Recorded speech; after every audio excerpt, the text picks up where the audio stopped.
4 मंजिल वाले घर में 400 लोगों का ससुराल। शादी की रस्में पूरी हो चुकी हैं। आरती लाल जोड़े में सजी हुई खड़ी है, उसकी आंखों में आंसू हैं। तभी उसकी माँ और चाची उसके पास आके कहती हैं, बेटा, अब से ये तुम्हारा नया घर है। अपने इस बहुत बड़े और प्यारे परिवार को अपनी समझदारी से संभालना। अब से यही तुम्हारा परिवार है। माँ, मैं तो हमेशा से अकेली रही हूँ। मेरी तो कोई भाई बहन भी नहीं था। मैं तो बहुत खुश हूँ कि मुझे इतना बड़ा परिवार मिल रहा है। इतने सारे लोगों के साथ रहने में कितना मजा आएगा। सच कह रही है बेटा, जहाँ इतने सारे लोग होते हैं वहाँ प्यार भी उतना ज्यादा मिलता है। देखना, तू वहाँ कभी अकेली महसूस नहीं करेगी।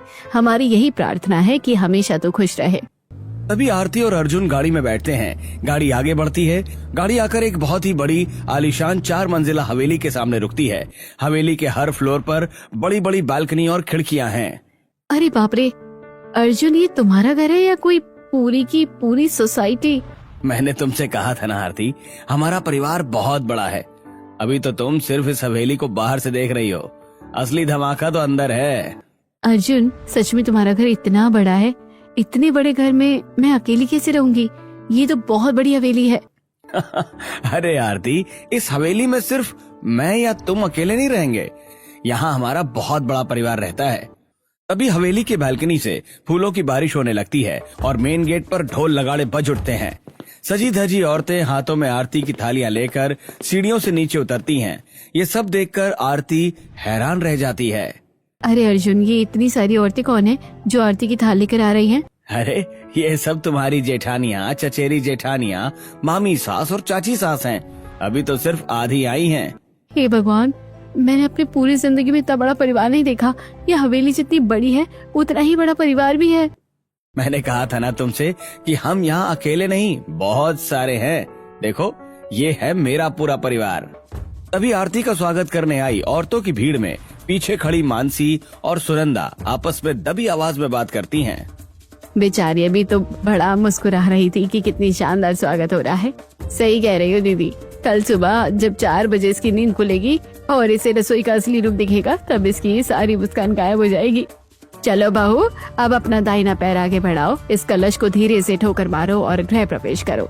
आज से ये बड़ा परिवार भी तुम्हारा हुआ। जैसी आरती हवेली के आंगन में कदम रखती है, 4 मंजिलों की बालकनी से खड़े होकर लगभग 100-150 लोग उस पर गुलाब के फूलों की बारिश कर देते हैं। पूरा आंगन फूलों से भर जाता है। आरती खुशी से झूम उठती है। भगवान, मैं कितनी भाग्यशाली हूँ। मेरे स्वागत के लिए इतने सारे लोग आए हैं। सब मुझसे कितना प्यार करते हैं। चलिए चलिए, अब सब लोग थक गए हैं। शादी की थकान है और सुबह बहुत जल्दी भी उठना है। हमारे पास सोने के लिए वैसे भी बहुत कम समय बचा है। चलो पहले आरती को उसके कमरे में छोड़ाते हैं। तभी मानसी और दूसरी बहुएं आरती को लेकर सीढ़ियों के ऊपर कमरे की तरफ बढ़ती हैं। बाकी के लोग भी अपने अपने कमरों की तरफ चले जाते हैं। आरती अपने कमरे के बेड पर बैठी है। वो अपनी भारी ज्वेलरी और भारी लहंगे को उतारकर थका हुआ महसूस कर रही है। तभी अर्जुन हाथ में पानी का ग्लास लेकर कमरे में आता है। ये लो, पानी पी लो। बहुत ज्यादा थक गई होगी ना आज। हाँ अर्जुन, थकान तो बहुत है, लेकिन सच बताऊं, मेरे दिमाग में एक बहुत अजीब सा सवाल घूम रहा है। कैसा सवाल आरती? कोई बात है क्या जो तुम मुझसे पूछना चाह रही हो? पूछो पूछो, क्या बात है? इस घर में सच में कितने लोग रहते हैं? मुझे तो लगता है कि अगर मैं 5 लोगों के नाम भी याद करूं तो मुझे सबके नाम और रिश्ते याद रखने में कम से कम 1 महीना लग जाएगा। तुम्हारे ये सवाल भी ना, कोई बात नहीं। मैं तुम्हें एक डायरी में सबका नाम, फोटो और उनका रिश्ता लिखकर दे दूंगा। धीरे धीरे सब याद हो जाएगा। पता है अर्जुन, मैं हमेशा से अकेले घर में रही हूँ। मेरे घर में सिर्फ मम्मी पापा थे। मुझे हमेशा से बहुत मन था कि मेरी शादी किसी बहुत बड़े परिवार में हो, जहाँ खूब सारे लोग हों, खूब सारा शोर हो और बहुत सारा प्यार मिले। मैं बहुत खुश नसीब हूँ कि मुझे ऐसा परिवार मिला। हाँ आरती, तुम बहुत खुश नसीब हो। बस भगवान करे कि तुम्हारी ये खुशी कल सुबह भी ऐसी ही बनी रहे। क्या मतलब? कल ऐसा क्या होने वाला है कि मेरी खुशी के लिए मुझे भगवान से प्रार्थना करनी पड़े? कुछ नहीं, बस अब सो जाओ। रात बहुत हो गई है, कल सुबह बहुत जल्दी उठना है। कुछ ही घंटे बीतते हैं। घड़ी की सुई सुबह के ठीक 4 बजे पर पहुंचती है। अचानक पूरे घर में एक बहुत ही तेज सायरन जैसी अलार्म की आवाज गूंज उठती है। आरती झटके से उठ बैठती है। अर्जुन, अर्जुन उठो, देखो बाहर क्या हो गया। क्या कहीं आग लग गई है? क्या ये सायरन क्यों बज रहा है? ये कैसा सायरन बज रहा है? अरे नहीं बाबा, कोई आग नहीं लगी है। ये हमारे घर का ऑफिशियल सुबह का अलार्म है। क्या सुबह के 4 बजे इस वक्त कौन उठता है? अर्जुन, मुझे इतनी सुबह उठने की आदत नहीं है। तभी कमरे के दरवाजे पर बहुत जोर से दस्तक होती है। बाहर से अर्जुन की चाची कमला की तेज आवाज आती है। ए बहू, ओ आरती, उठ गई कि नहीं? जल्दी करो बेटा, सब लोग रसोई में तुम्हारा राह देख रहे हैं। आज तुम्हारी पहली रसोई की रस्म है, जल्दी से तैयार होकर नीचे आ जाओ। सुबह के 4 बजे पहली रसोई? अर्जुन, ये क्या मजाक है? अभी तो सूरज भी नहीं निकला। आरती, 400 लोगों के लिए जब नाश्ता बनाना होता है ना, तो सुबह 4 बजे ही काम शुरू करना पड़ता है, वरना लोग भूखे मर जाएंगे। जल्दी जाओ, मम्मी जी गुस्सा करेंगी। हे भगवान, इतनी नींद आ रही है मुझे, कैसे करूंगी ये सब काम? सीढ़ियां उतरकर आरती जैसे ही ग्राउंड फ्लोर की किचन में कदम रखती है, वो दंग रह जाती है। सामने किसी कैटरिंग पंडाल जैसा नजारा है। 15 बड़े चूल्हे जल रहे हैं। एक तरफ 50 किलो आटा गूंथा जा रहा है और दूसरी तरफ औरतें सब्जियां छील रही हैं। एक कोने में लोहे के ड्रम में चाय उबल रही है। ओह माय गॉड, ये रसोई है या किसी की शादी का भंडारा चल रहा है? अरे आरती, आ गई तुम? देख क्या रही हो? ये हमारे घर का रोज का सुबह का नजारा है। आओ अपनी पहली रसोई की रस्म भी करो। भाभी, क्या रोज इतना सारा खाना बनता है यहाँ? हाँ आरती और ये तो सिर्फ नाश्ता है, अभी तो दोपहर और रात का खाना बाकी है। जरा सोचो, जब तक हम काम से फ्री होते हैं तब तक दूसरे काम का टाइम हो जाता है। पूरे दिन हम रसोई से बाहर ही नहीं निकल पाती। तभी किचन के बाहर से अर्जुन के चाचा सोनू चिल्लाते हुए आते हैं। अरे बहुओं, सुनो, दादाजी कह रहे हैं कि सब्जी में नमक बहुत तेज लग रहा है। उनके लिए बिना नमक मिर्च वाली दूसरी सब्जी जल्दी से बनाओ। जी चाचा जी, मैं भी फटाफट दूसरी सब्जी बनाती हूँ। चाचा जी अभी जाते भी नहीं कि तभी एक छोटा बच्चा किचन में दौड़ता हुआ आता है। चाची, सुने ना, दादी ने बोला है कि आज नाश्ते में उन्हें ड्राई मंचूरियन खाना है, वो पराठे नहीं खाएगी। सुने ना, दादी के नखरे ही खत्म नहीं होते। सुबह के 5 बजे उन्हें मंचूरियन चाहिए। कोई जाकर बुआ जी लोगों को समझाओ। भाभी, सच में क्या आज घर में कोई बहुत बड़ा फंक्शन है? कोई मेहमान आ रहे हैं क्या? अरे नहीं नहीं पगली, कोई मेहमान नहीं आ रहे हैं, ये तो रोज का ही ड्रामा है। जब 400 लोग एक घर में रहेंगे तो सबकी अपनी अपनी डिमांड तो होगी ना। कोई शुगर का मरीज है, कोई डाइटिंग पर है, तो कोई किसी के बीच, तो किसी बच्चे को मैगी खानी है। बाप रे, 400 लोग! मुझे लगा था कि बड़ा परिवार मतलब 25-30 लोग होंगे, पर यहाँ तो पूरा गांव रहता है। अभी किचन में कमला आती है और अपनी बहुओं से कहती है, बातें कम करो, काम ज्यादा करो। आरती, तुम्हारी पहली रसोई की रस्म है। आज तुम्हें सबके लिए मीठे की खीर बनानी है। लो, ये बड़ा वाला भगोना लो। सास आरती के सामने एक बहुत बड़ा पीतल का पतीला रख देती है, जो आरती के खुद के कद के आधे के बराबर है। आरती उस पतीले को देखकर पूरी तरह घबरा जाती है। मम्मी जी, इतने बड़े पतीले में मैं अकेले कैसे बनाऊंगी? मुझे तो अंदाजा भी नहीं है कि इसमें कितना दूध और कितना चावल पड़ेगा। परेशान मत हो आरती, मैं हूँ ना तुम्हारे साथ। मैं तुम्हें सब बताती जाऊंगी, तुम बस चावल साफ करो और इसमें डालो, हम सब मिलकर संभाल लेंगे। थैंक यू मानसी, आपके बिना तो मैं आज भाग ही जाती। मानसी आरती को चावल निकाल कर देती है और उसे धीरे धीरे गाइड करती है। करीब 2 घंटे की लगातार भारी मेहनत के बाद नाश्ता बनता है। किचन में अब चारों तरफ स्टील के बड़े बड़े बर्तनों में रोटियां, सब्जियां और चाय भरी पड़ी है। अभी किचन के बाहर खड़ी जेठानी रागिनी चिल्लाती है, चलो चलो बहू, नाश्ता बन गया, अब जल्दी से अपनी अपनी ड्यूटी संभालो। सब लोग अपनी मंजिल के हिसाब से नाश्ता बांटने निकलो। देर हो गई तो ऊपर से चिल्लाना शुरू हो जाएगा। ड्यूटी? कैसी ड्यूटी भाभी? क्या सब लोग नीचे डाइनिंग हॉल में आकर खाना नहीं खाते? मुझे तो लगा था सब साथ में बैठेंगे।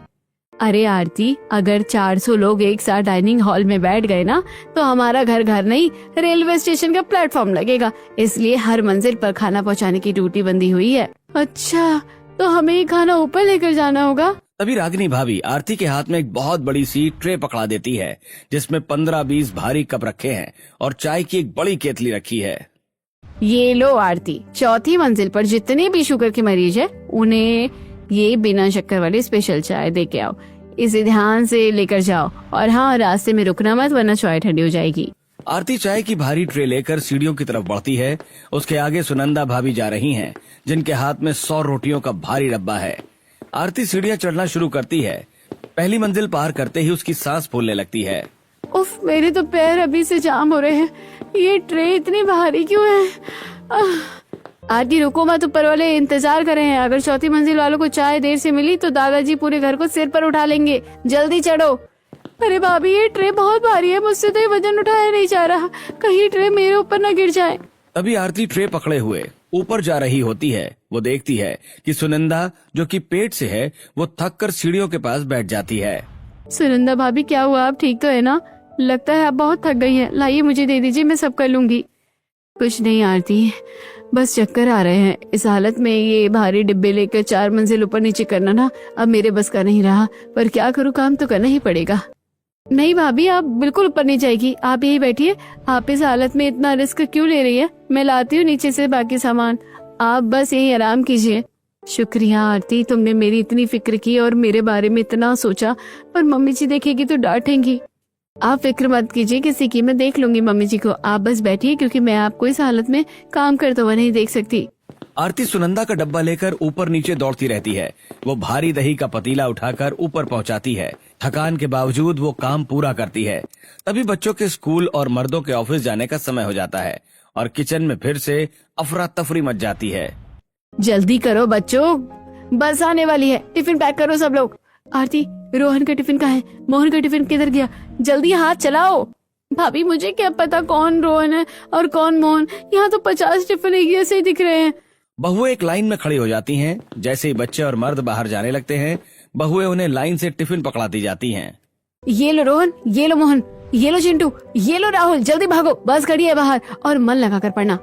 आखिरकार सारे बच्चे स्कूल चले जाते हैं और सारे मर्द ऑफिस के लिए निकल जाते हैं। सारी बहुएं फर्श पर बैठ जाती हैं। आरती की नई साड़ी पर हल्दी और आटे के दाग लग चुके हैं।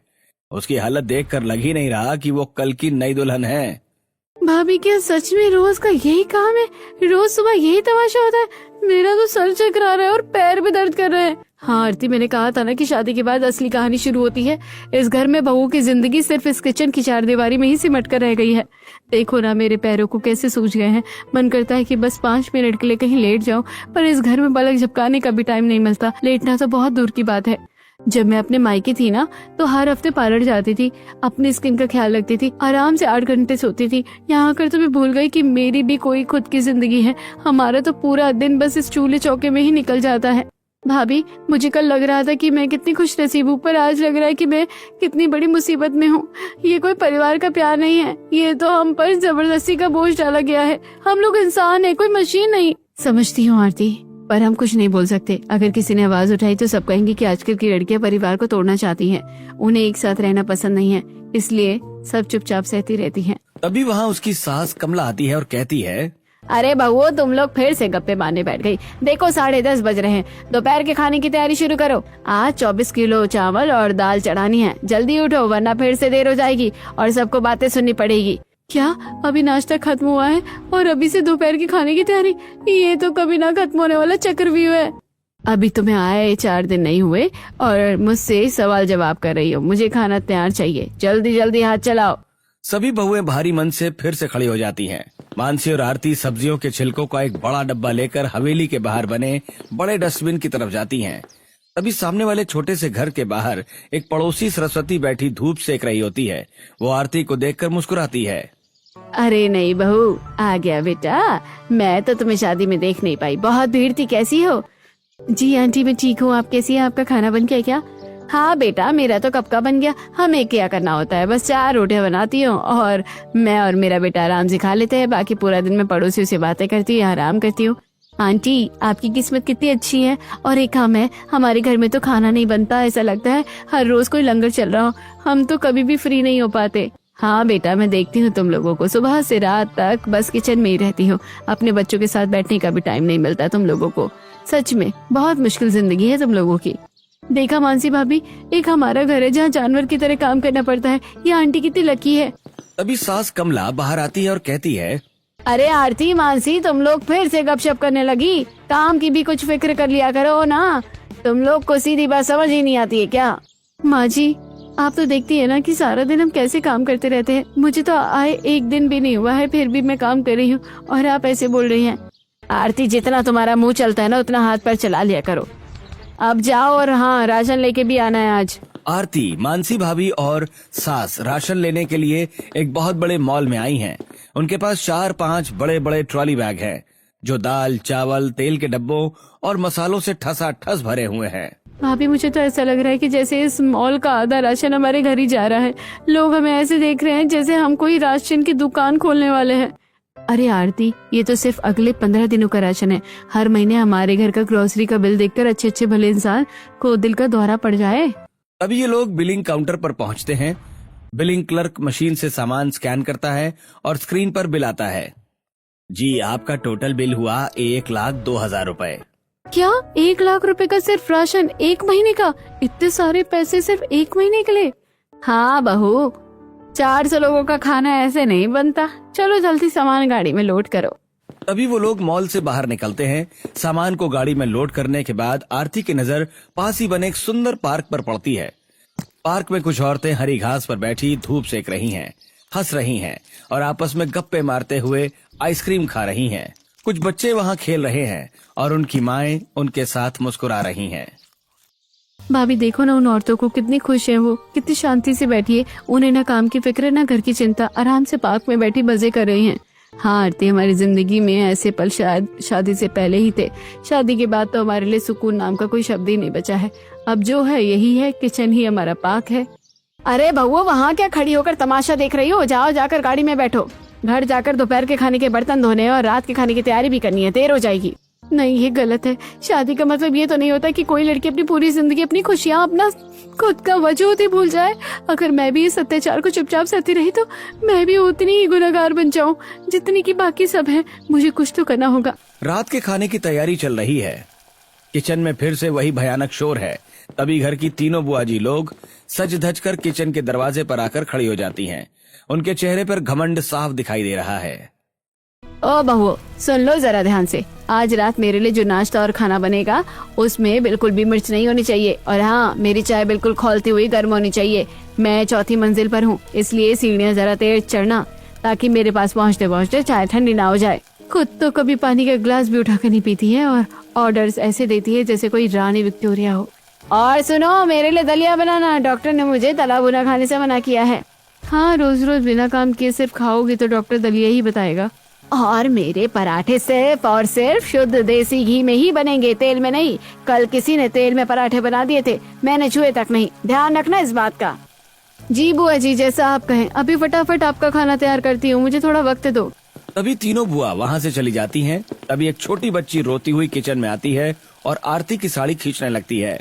आंटी आंटी प्लीज मुझे गोद में ले लो ना, मुझे बहुत तेज भूख लगी है, कुछ खाने को दो ना। अरे बेटा, तुम तो बहुत क्यूट हो। तुम्हारी सारी आंटी मिलके खाना ही बना रही हैं। जैसे ही बनता है मैं सबसे पहले तुम्हें खाना दूंगी। तभी वहाँ कमला आती है और कहती है, अरे आरती, पहले पूरी रोटियां सेक लो बेटा, ऊपर से मर्द लोग चिल्लाएंगे। बच्ची को बाहर भेजो, बाद में संभाल लेना, पहले अपना काम खत्म करो। मम्मी जी, बच्ची रो रही है, वंदना दीदी उसे संभाल लेंगी। मैं उनकी जगह रोटी सेक देती हूँ, आप क्यों उन्हें रोक रही हैं? आरती, तुम अभी नहीं हो इसलिए तुम्हें इस घर के तौर तरीके नहीं पता है। यहाँ भावनाओं से ज्यादा कर्तव्यों को अहमियत दी जाती है। अपना काम करो। तभी ऊपर की मंजिल से दादाजी की गरजती हुई आवाज गूंजती है, अरे मेरी चाय में किसने शक्कर डाल दी? मुझे बिना शक्कर की चाय चाहिए थी। क्या तुम सब मुझे वक्त से पहले मारना चाहती हो? यही चाहती हो ना तुम सब? हे भगवान, दादाजी की चाय में शक्कर किसने डाली? अब तो पूरा घर सिर पर उठा लेंगे वो। भाभी आप परेशान मत होइए, मैं बिना शक्कर की चाय लेकर ऊपर जाती हूँ। आरती चाय का कप लेकर तेजी से सीढ़ियाँ चढ़ती है।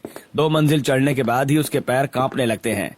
वो किसी तरह दादाजी के कमरे के बाहर पहुँचती है और उन्हें चाय देती है। ये लीजिए दादाजी, आपकी बिना शक्कर की चाय। कल की आई लड़की मुझे चाय दे रही है। इस घर के कायदे कानून सीखो बहू। अगर अगली बार चाय में शक्कर मिली तो ठीक नहीं होगा। दादाजी, आप चाय पी लीजिए, वरना ठंडी हो जाएगी। और अगर ठंडी हो गई तो मुझे फिर से 2 मंजिल नीचे जाकर आपके लिए दोबारा चाय बनानी पड़ेगी।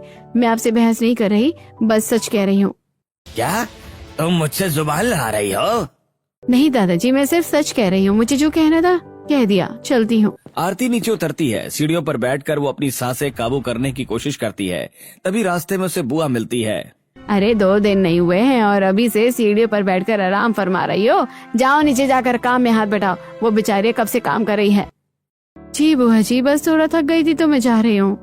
आरती बिस्तर पर लेटी है। उसका पूरा शरीर गर्म है। उसे तेज बुखार आ गया है। तभी अर्जुन कमरे में आता है और उसके माथे पर हाथ रखता है। अरे आरती, तुम्हें तो बहुत तेज बुखार है। क्या हुआ तुम्हें? तुम ठीक तो हो ना? अर्जुन, मैं बहुत थक गई हूँ। मेरा पूरा बदन दर्द से टूट रहा है। मुझे नहीं लगता कि मैं कल सुबह उठ पाऊंगी। मैं समझ सकता हूँ आरती, पर हमारे घर में कोई भी बहू कभी छुट्टी नहीं लेती। चाहे कोई बीमार हो या प्रेग्नेंट, काम तो करना ही पड़ता है। क्यों अर्जुन, क्यों करना पड़ता है? क्या हम इंसान नहीं है? क्या बीमार पड़ने पर हमें आराम करने का कोई हक नहीं है? तभी आरती का फोन बजता है। स्क्रीन पर उसकी माँ का नाम है। आरती फोन उठाती है। हाँ माँ, नमस्ते, कैसी हो तुम? वहाँ सब ठीक तो है ना? नमस्ते बेटा, मैं ठीक हूँ, तू बता कैसी है? ससुराल में सब ठीक तो है ना? तूने शादी के बाद एक भी बार फोन नहीं किया। हम सब तुझे बहुत याद कर रहे हैं। हाँ माँ, सब बहुत अच्छा है। यहाँ सब मेरा बहुत ख्याल रखते हैं। मैं बस थोड़ा बिजी थी अर्जुन के साथ घूमने में, इसलिए फोन नहीं कर पाई। मैं जल्दी ही मिलने आऊंगी। और हाँ माँ, मैं बहुत ठीक हूँ, सबको मेरा हेलो कहना। चलो अच्छी बात है बेटा, खुश रहना, अपना ख्याल रखना और जैसा भी हो मुझे फोन करती रहना, और अर्जुन का भी ख्याल रखना। आरती फोन काट देती है और फूट फूट कर रोने लगती है। अर्जुन उसे संभालने की कोशिश करता है।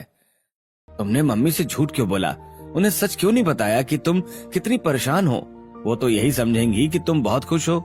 मैं अपनी माँ को परेशान नहीं करना चाहती थी अर्जुन, और तुम्हारे परिवार की इज्जत को भी खराब नहीं करना चाहती थी, पर इसका मतलब ये नहीं है कि मैं इस अत्याचार को सहती रहूंगी। अभी वहाँ आरती की सास कमला आती है और कहती हैं, अरे आरती, तुम रो क्यों रही हो बेटा? और तुम्हें तो बुखार है। सचमुच तुम बहुत समझदार हो कि तुमने अपनी माँ को कुछ नहीं बताया।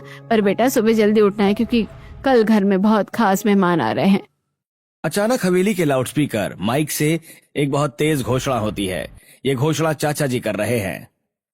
ध्यान दें, घर के सभी सदस्य और खास तौर पर सभी बहुएं ध्यान दें। कल सुबह हमारे घर में बहुत ही खास मेहमान आ रहे हैं। खाने का इंतजाम बहुत शानदार होना चाहिए।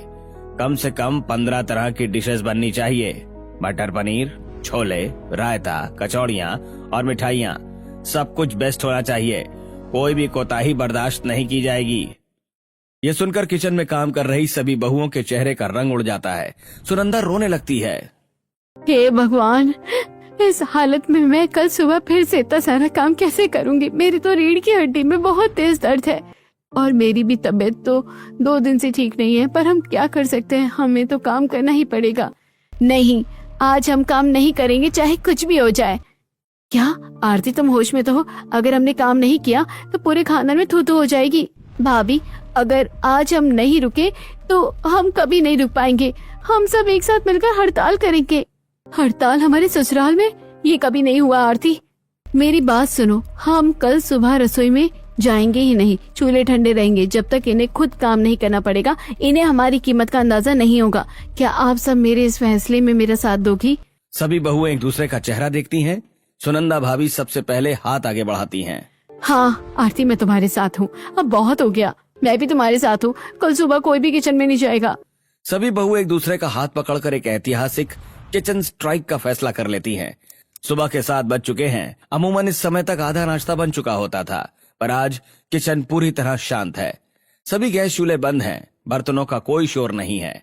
तभी हवेली के सभी मर्द, बुआ जी लोग और सास किचन की तरफ आते हैं। अरे 7 बज गए और अभी तक चाय की एक बूंद भी नहीं बनी। सब लोग भूखे बैठे हैं। अरे बहुएं कहाँ हैं? मुझे नहीं पता जी, मैं उनके कमरों में गई थी पर किसी ने दरवाजा नहीं खोला। तभी आरती, मानसी, सुनंदा और बाकी सभी बहुएं सज धज कर हाथ में चाय के कप लिए लॉबी में आराम से सोफे पर बैठी नजर आती हैं। वे आपस में हंस हंस कर बातें कर रही हैं। ए बहू, ये क्या बदतमीजी है? तुम सब यहाँ तैयार होकर सोफे पर क्यों बैठी हो? किचन में कौन काम करेगा? अरे मेहमान आने वाले हैं। बुआ जी, आज हम सब हड़ताल पर हैं। आज कोई भी बहू किचन में कदम नहीं रखेगी और ना ही कोई काम करेगी। क्या हड़ताल? हमारे घर में? तुम लड़कियों की इतनी हिम्मत कैसे हुई? हाँ दादाजी, हिम्मत करनी ही पड़ी। जब आप लोगों को हमारी बीमारी, हमारी प्रेगनेंसी और हमारी थकान नहीं दिखती तो हमें ये कदम उठाना ही पड़ा। तुम्हें क्या लगता है तुम काम नहीं करोगे तो हम भूखे मर जाएंगे? हम खुद काम करके दिखाएंगे और तुमसे बेहतर खाना बनाकर दिखाएंगे। चलो बहनों, आज हम इन्हें इनकी औकात दिखाते हैं। तीनों बुआ गुस्से में किचन के अंदर घुस जाती हैं। उनके पीछे कुछ मर्द भी मदद के लिए जाते हैं। मीना ने आटे में इतना पानी डाल दिया है कि वो पूरी तरह कीचड़ बन चुका है। शकुंतला ने कढ़ाई में तेल इतना गर्म कर दिया है कि जैसे ही उन्होंने उसमें जीरा डाला, पूरी किचन में धुआं ही धुआं भर गया। सब लोग खांस रहे हैं। चाचा जी चाय छानने की कोशिश कर रहे हैं, पर आधा चाय का पतीला फर्श पर गिर जाता है। अरे ये तवा इतना गर्म कैसे हो गया? किचन का क्या हाल हो गया? मेरी तो उंगली ही चल गई। यहाँ तो मेरा दम घुट रहा है। अरे भाई, मुझसे तो ये भारी पतीला उठ ही नहीं रहा। मेरी पीठ में बहुत तेज लचक आ गई है। ये बहुएं रोज कैसे इसे उठा लेती हैं? तभी पहली मंजिल से बच्चों के रोने की आवाजें आने लगती हैं। बुआ जी, मुझे बहुत तेज भूख लगी है, मुझे स्कूल जाना है, मेरा टिफिन कहाँ है? अरे चुप करो, यहाँ खुद खाने के लाले पड़े हैं, तुम्हें टिफिन की पड़ी है, जो मिला वही खा लो, हमसे नहीं होगा। तभी हवेली के बाहर गाड़ियां आकर रुकती हैं। खास मेहमान आ चुके हैं। दादाजी घबराकर किचन के दरवाजे पर आते हैं। अरे मेहमान आ गए हैं, वे सब डाइनिंग हॉल में बैठे हैं।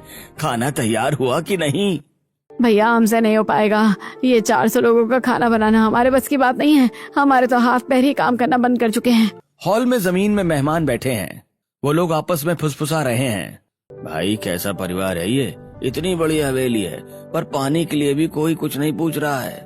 हमें तो बहुत तेज भूख लगी है। दादाजी और बाकी मर्द शर्मिंदगी से सर झुकाए खड़े हैं।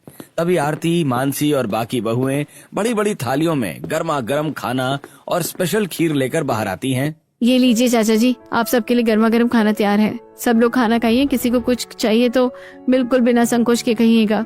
मेहमान खाना खाकर बहुत खुश हो जाते हैं और बड़े चाव से खाने लगते हैं। दादाजी और सास ये देखकर हैरान रह जाते हैं। हर बहू, तुम लोगों ने तो हड़ताल की थी, फिर ये खाना कब और कैसे बना? दादाजी, हम इस घर की बहुएं हैं, दुश्मन नहीं। हमें पता था कि आज मेहमान आने वाले हैं और आपकी इज्जत दांव पर है, इसलिए हमने पिछली छोटी रसोई में सुबह ही चुपचाप सारा खाना बनाकर रख लिया था। मुझे माफ कर दो बहुओं, मैं खुद एक औरत होकर तुम्हारा दर्द नहीं समझ पाई। आज जब हमारे खुद के मर्दों और नंदों ने किचन संभाला तब हमें समझ आया कि तुम सब रोज किस नरक से गुजरती हो। आरती बेटा, तुमने आज हमारी इज्जत भी बचा ली और हमें एक बहुत बड़ा सबक भी सिखा दिया। पर बेटी, इस समस्या का समाधान क्या है? हम इस 400 लोगों के परिवार की एकता को नहीं तोड़ना चाहते। दादाजी, हम भी इस परिवार की एकता को नहीं तोड़ना चाहते, पर एकता का मतलब ये तो नहीं कि सारा बोझ सिर्फ बहुओं पर ही डाला जाए। हमारी 4 मंजिला हवेली में बहुत जगह है, क्यों ना हम हर मंजिल पर अलग अलग रसोई बना दे। हाँ दादाजी, हर मंजिल के परिवार, जैसे चाचा चाची का परिवार, ताऊ जी का परिवार, अपनी अपनी रसोई संभालेंगे। इससे काम बहुत कम हो जाएगा और सबको अपने बच्चों और खुद के लिए समय भी मिलेगा। और हाँ, जब भी कोई त्योहार या बड़ा फंक्शन होगा, हम सब फिर से इसी बड़ी किचन में एक साथ मिलकर खाना बनाएंगे और खुशियाँ मनाएंगे, पर रोज रोज ये लंगर नहीं चलेगा। संजय और बाकी सभी मर्द कुछ देर सोचते हैं और फिर मुस्कुराकर हामी भर देते हैं। मुझे तुम्हारी ये शर्त मंजूर है आरती। आज से इस घर में यही नियम लागू होगा। और हाँ, बुआ जी लोग भी अब अपने अपने ससुराल वापस जाएंगी और वहाँ जाकर अपना घर संभालेंगी। हाँ भैया, हम तो आज ही जा रहे हैं, हमें वैसे भी यहाँ बहुत काम करना पड़ गया है। सभी लोग जोर जोर से हंसने लगते हैं। हवेली का माहौल अब पूरी तरह बदल चुका है। आरती अपने नए और छोटे से किचन में खड़ी है। वो बहुत खुश और रिलैक्स दिख रही है। तभी अर्जुन पीछे से आकर उसे प्यार से गले लगा लेता है। तो मिसेज आरती, अर्जुन सिंह कैसा लग रहा है आपको अपने इस नए किचन में? बहुत ही शानदार। आज मैंने गाजर का हलवा बनाया, जाओ इसे मानसी भाभी और सुनंदा भाभी की किचन में देकर आओ। वाह, ये तो बहुत स्वादिष्ट है। सच में आरती, तुमने 4 मंजिला हवेली को एक असली और सुखी स्वर्ग बना दिया। दोनों मुस्कुराते हैं और हवेली की 4 मंजिलों के अलग अलग किचन से हंसने की और खाना बनाने की प्यारी प्यारी आवाजें गूंजने लगती हैं।